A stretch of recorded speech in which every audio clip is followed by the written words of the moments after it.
Mga biyernes na makikabit ng lababo dahil ng sariwa pa ito, hindi pa baka.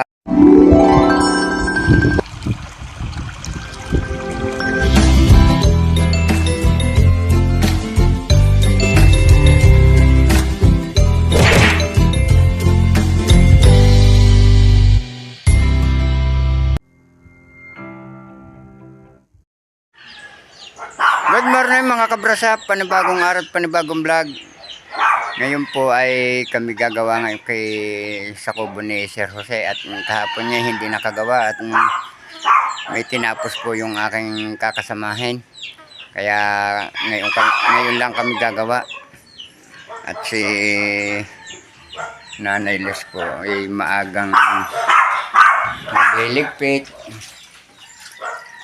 At si Camille po ay nakapasok na. Maaga pong nagligpit at ako po yung magwawalis na naman din. Pag po mamaya pa nagligpit mababasa na naman po ang kamay. Ay makukuha na naman po ang aking kamay. Kaya po ganito na ipasma na nga. At nandito na ngayon ako galing taas at binuhay ko nga yung tubig. At kami magagawa ng lababo. Pagod. Yan ang lababo ikakabit eh.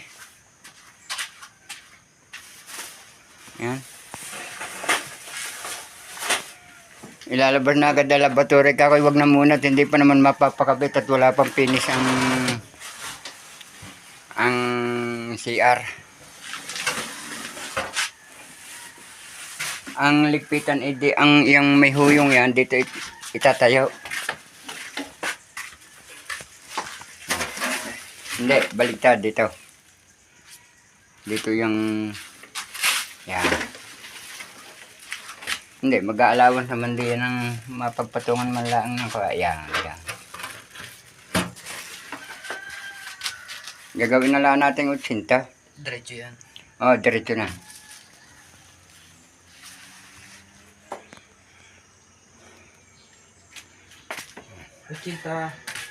Utsinta ang taas.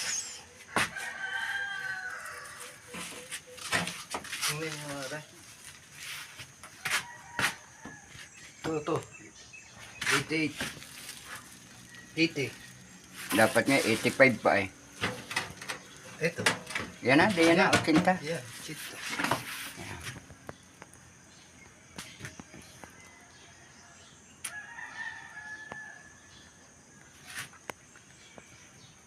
Puputol ako ng putol ka bakal ako maghahakot ng buhangin.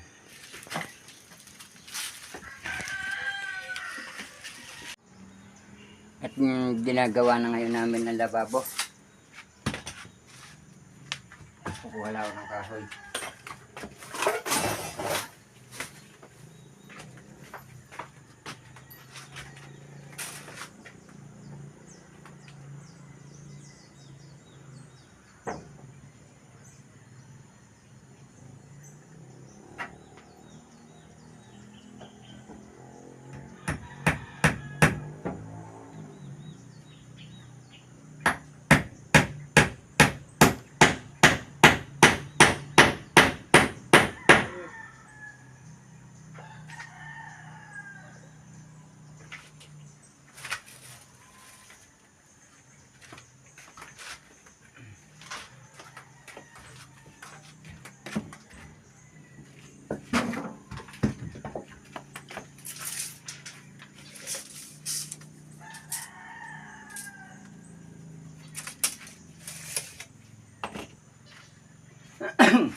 Huwag ka na namang ulan.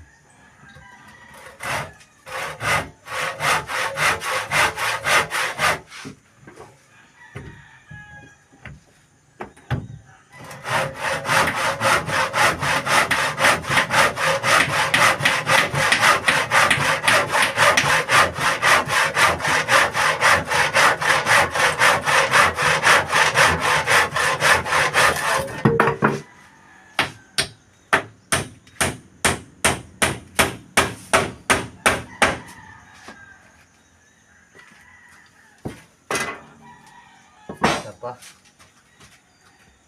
Ano kayo umabot?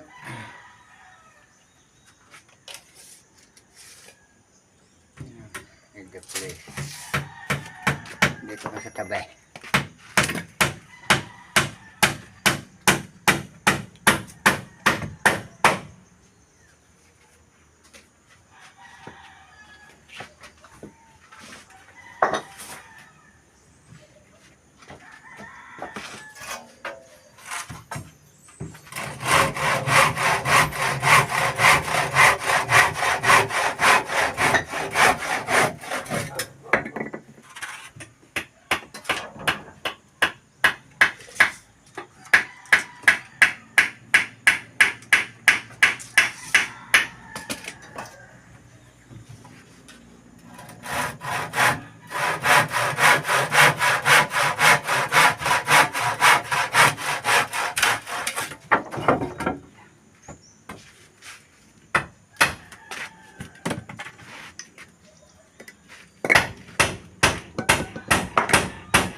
Dito ba? Mga pinagpitulan. Ngayon, susukat ako ng plywood. Susukat ako ng plywood dito.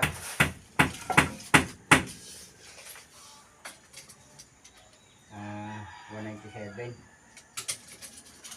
Ah, 197. Nag-adjust na ako. Bago 60. Ay, gagal ko 65. Kahit 63 na lang. 58 lang naman tayo eh. 63 na lang. Para yung harang natin, susubik na lang natin dyan. Sa plywood.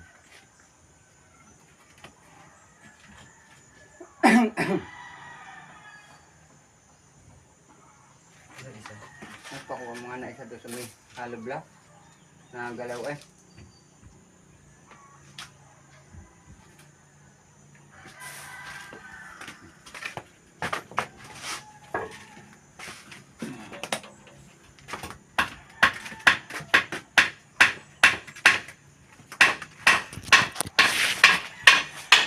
Nalagyan na po namin ng pinakakahoy at plywood na lang ang ilalagay ngayon dyan. At maya maya mabubuhusan na.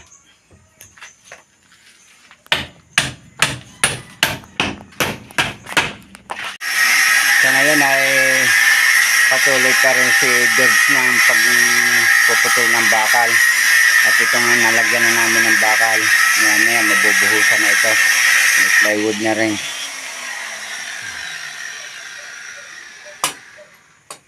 Dahil nga yung gusto ng may-ari ni Sir Jose ay ang unahin muna ay ang lababo para pagdating nila ng pag uwi nila dito ng Sabado may lababo na.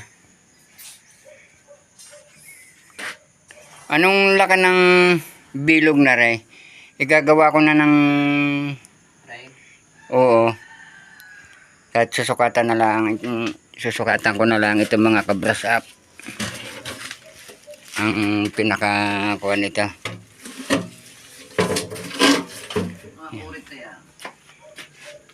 Susukatan ko at igagawa ko ng frame.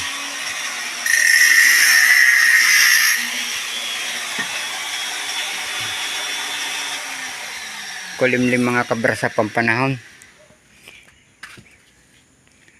Para nagbabadya ang ulan. Sa ngayon mga kabrasap ay nabuhusan na namin itong lababo. At umuulan.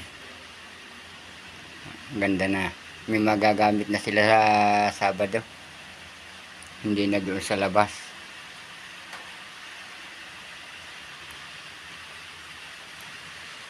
Umuulan.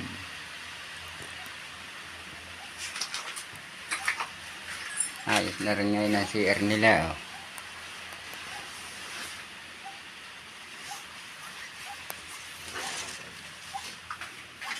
Wala namang mababasa din eh.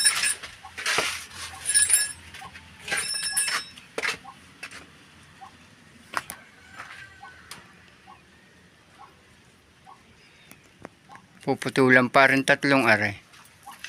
Ah, Yan. bakit nga pinix nyo? Hindi naman niya nakapik. Wala yan text screw. Yan, nagkulimlim na uli.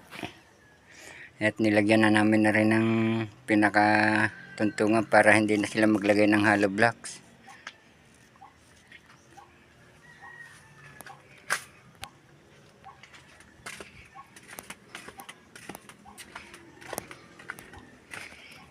Dadalwa na ang pangkabit natin. Ay di, pag naikabit natin aray, nalagyan natin ng balakal, pwede na natin duktungan yan ng bubong. Ano? Duduktungan na lang natin ng bubong. Dito tatama isa. Hindi, 110 yan eh. 110 yan. Kaya mo kung nasa na 110 yan. Parang 7 yan eh, ang papasok dyan. Wow. Hindi, puputulin na natin di yan ang...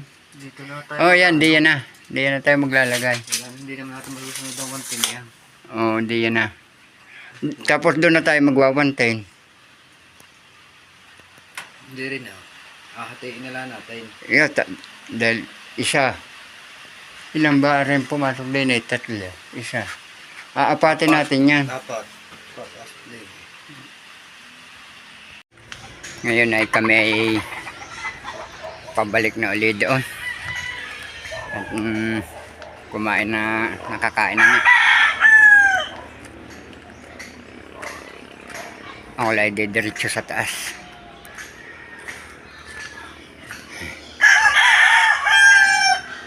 Umulan din po dito eh, kaya lang mahina. Ang bunlaan siya.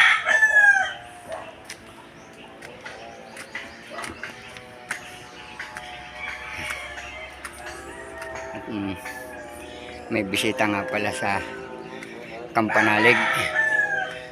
Naroroon si Robert Enriquez.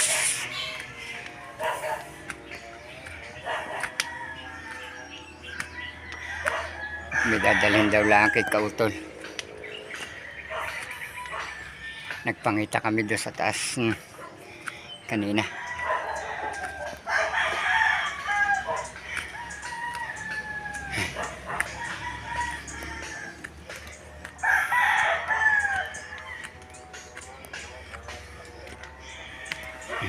Naroroon na pala si George.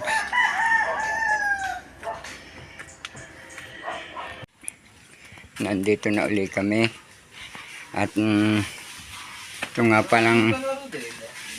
ito nga palang poste dito na tanggal na namin. At lalagyan na namin ng panibagong kilo.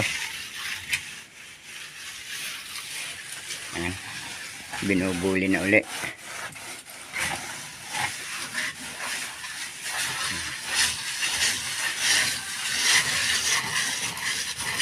Bumita ko eh. Nawas out.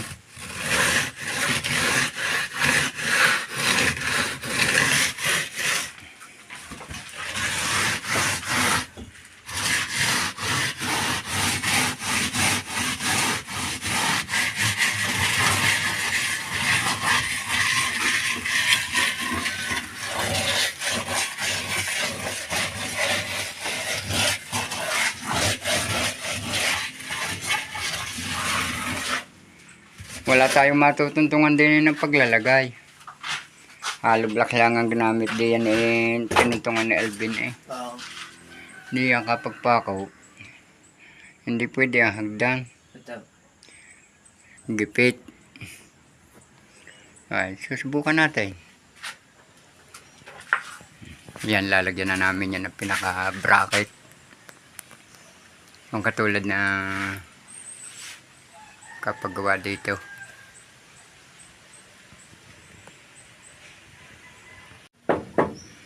Ngayon ay nakabitan na namin ng Isa na yung ikakabit na kilo, mga kabrasap. Kami makakapagkabit na ng balakil.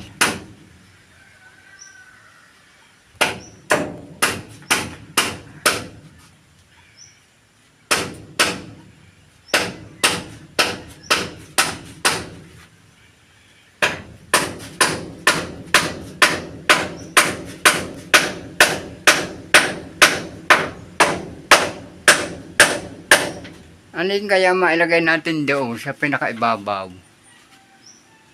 Ano na? Nakahoy. Ano yung pinakababaw? Yun doon. Kahit 2x2 na lang, ano? Hindi, huwag na. Putulin na lang natin yan. Ay, oo, puputulin na rin. Putulin na lang yan. Kapit naman dito ang balakay. Oo, Dala na yung tibay dito. nakatuktong naman ang balakil eh.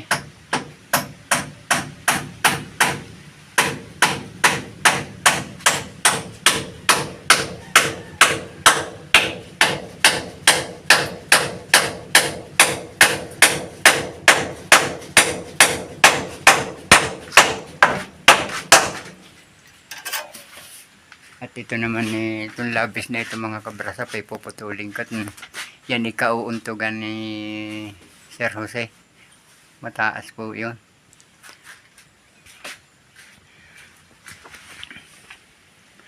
Yun, last na pako na yun ni George.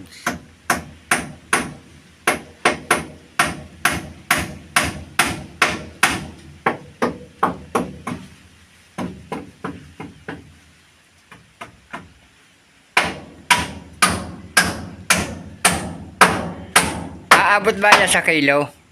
Yung bakal na yun. Pag kinilaw. Ayun. At ikikilo na lang yan diya sa kilo. Sa ngayon po ay nakabitan na namin ng balakil at ang kulang na lang po itong pinakagalapa. Kulang na lang ito ng 2 balakal mga kabrasap. At bukas mabububungan na. 2. Kasi na pala ano. Bali ilang. 3 lang ng 3. Ay ari pala labis pa nang halos na isa ano. Hindi ah. Ang ano natin dyan. Hindi ka tayo may... Yan, tagayan. Oo. Papantayan pa natin yan. Oo, lalagyan pa. Gagala pa ang... Ay, oo. Sige.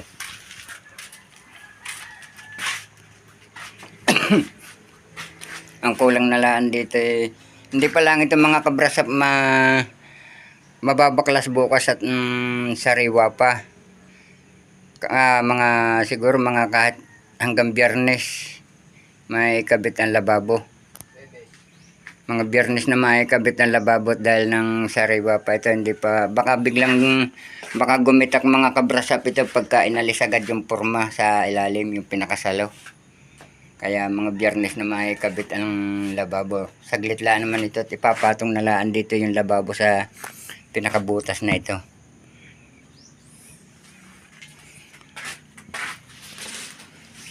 Po natin si Camille kung ano pong ginagawa.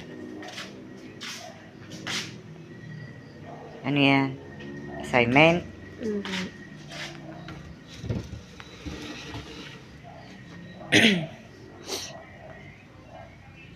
Nagagawa po ng assignment si Camille. Ang ibang project na bag itapos na. Nasaan? Nakalubog. Hindi pa ibinabalik? Hindi pa ho. Ako po yung medyo paos at medyo po may ubo. Nakakapangiti ng lalamunan. Hindi naman mainit sa araw bago pa ambon-ambon, bago ang lamig sa gabi. Pati po mga batay inuubo, mga lagnatan. Si Camille nga po yan po tren ng kaso din, kaya po yan may ubo.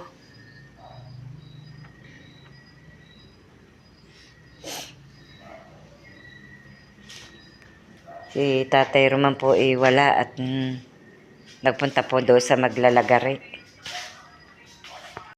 Si Tatay Roman po nagpunta doon sa maglalagari at o-order po yata ng kahoy na gagamitin po nila doon